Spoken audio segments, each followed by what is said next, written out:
So we're living in this really weird timeline right now where if you go online on social media, social being the important word, a lot of people are actually using AI to write their content.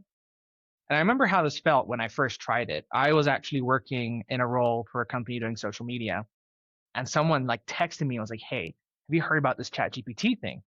And I went and I checked it out and I put in like, please write me a banger post on this topic.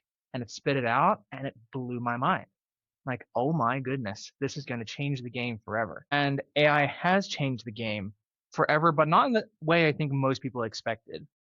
You see, I think that with AI content becoming more and more common, what we're actually seeing is something I call infinite content regression. The interesting thing about AI, you have to think that AI is just a statistical model, meaning that it takes a whole lot of data and compresses it and predicts what it thinks the outcome should be, essentially. Meaning that AI is taking the sum total, the average of all human creativity, all human productivity, and everything that's ever existed, and is spitting it back out to you. By definition, AI content is meant to be average. The problem with AI content then is that AI always needs more data to train on. And so what happens when we start producing more content with AI is that AI starts using the content produced by AI to inform itself how to perform better content. It's this wacky spiral. And so what we're actually going to end up seeing is content not becoming better, but content becoming worse.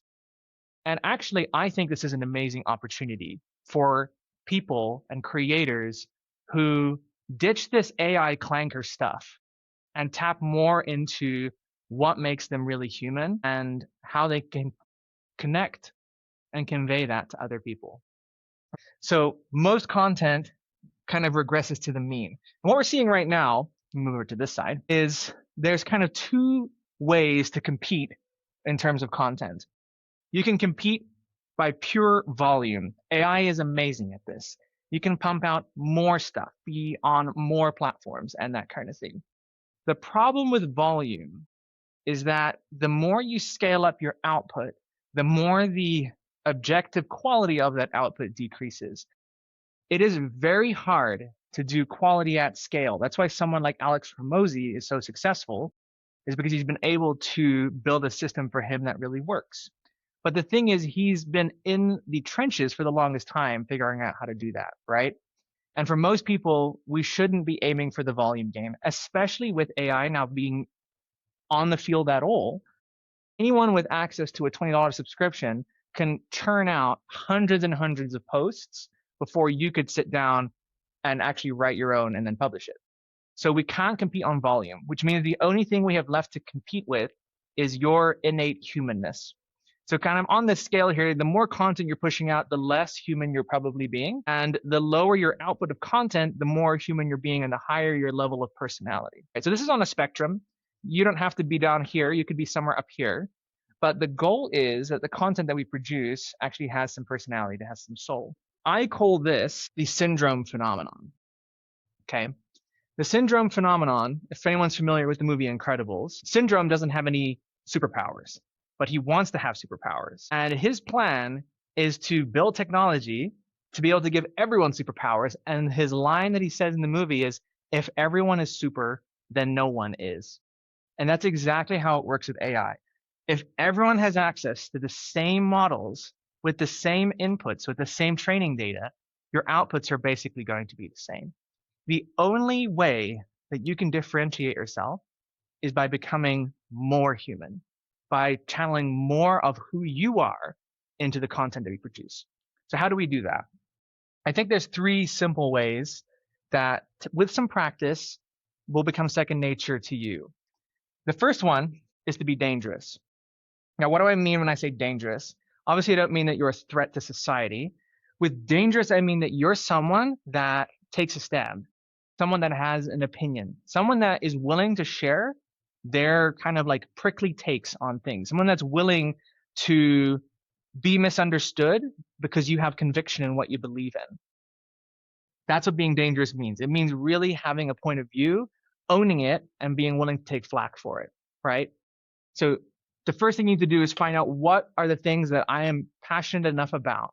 What are the things that are important enough to me that I'm willing to take a stand on, no matter what? That's the kind of thing that AI cannot replicate because it doesn't know how to have stakes in what it's writing and what it's creating, right? That has to come from within. So the first is to be dangerous. The second, I think, is to share the journey. AI can come up with a lot of the what. It cannot come up with the how or the why. When you start sharing what you're actually doing, and you actually have to put yourself in situations where you are learning, you are doing something, right? That's when you get to share your experiences and how that was for you. The reason that I think this is so compelling is because it's one thing to know something intellectually. Anyone now can Google an answer to a question. Anyone can use Wikipedia or do Google searches if you still do that. Information is no longer the most important thing. The most important thing is to build trust. And the way that you build trust is by showing, hey, I'm doing this thing. I'm struggling. I'm figuring it out. All of these things. And that positions you as someone who's real, someone who's authentic, and someone who has the competence to help someone with whatever their problem is. So be dangerous, share the journey. And the last one I think is work slower. This might sound a little counterproductive. We live in this society that really values hustle and pace and fast work, right? There's always so many demands on our time, and we have to be producing more content, doing more things. The reason why I think work slower is so important and compelling is because when you slow down, you get to actually be really in tune with yourself. You get to learn more about what you're passionate about. You get to produce things that you're actually proud of. You produce art rather than content, right? People don't really need more content. People need more people that show up with conviction, that have power and energy behind what they're saying, that genuinely believe in what they're doing and their ability to help other people. So, what's so powerful to me for this is that doing these three things allows me to be more human. And I don't know about you, I don't have any desire to give my mind over to some AI clanker to take my voice, take my ideas, take my life experiences, and to filter them for me in some sort of a way that's going to serve the algorithm. Because I think the fundamental mistake that too many people make is that they think the algorithm is out to get them when really the algorithm is just people. And the more that we can show up in a way that really is social on social media, in a way that really connects with others because we're being genuine, authentic, and just passionate about what we're doing, we're going to attract the right people.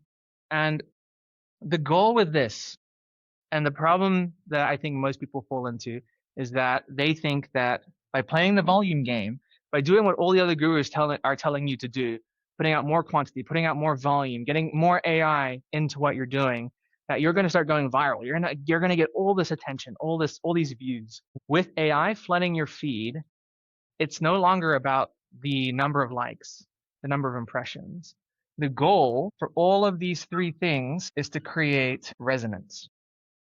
Resonance is something that can only happen between two humans. When someone interacts with you, reads something that you've bled out on the page and that you've experienced, and they say, I see myself in that, or I want to see myself in that.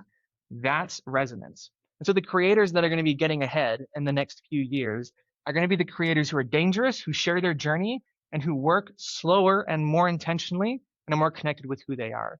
Because those are the people that we will resonate with. You don't need to have a big audience, but you do need to show up as a real person and as a human. So this idea of infinite content regression, I honestly feel is the best thing that's happened to real human-led, heartfelt creators in a long time.